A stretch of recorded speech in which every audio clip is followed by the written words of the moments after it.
Now going back to my example here, let's add a new file and we'll call this script2.js. Now the script2.js can have a constant called large number, and let's just say that's 356. And if we want to export this and say export default large number, and now within script.js I do import large number from script2.js. Let's make this a little bit smaller. And now I change this to large number, and let's just do a plus b. If I run node script.js, I get an error, unexpected token import. And that is because Node has yet to implement the new ES6 feature of import statements.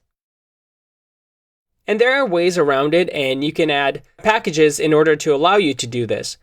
But I'm going to show you the common JS way because most servers that you'll encounter will have the common JS way. And over the years, this and this will become more prevalent, but you already know how to do this from the front end section.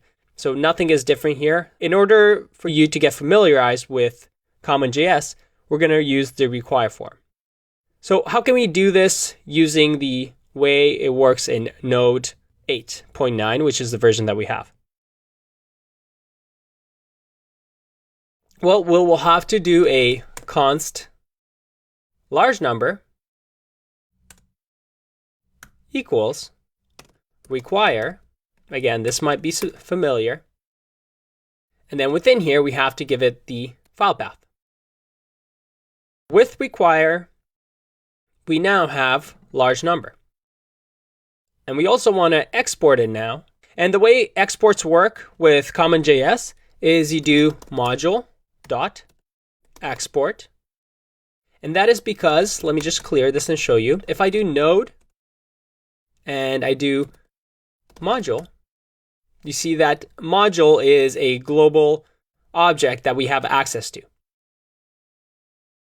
And using module.exports, I can say what objects I want to export in this file. In our case, it will be large number. If I save this and now run our node script, I'm going to exit the process first.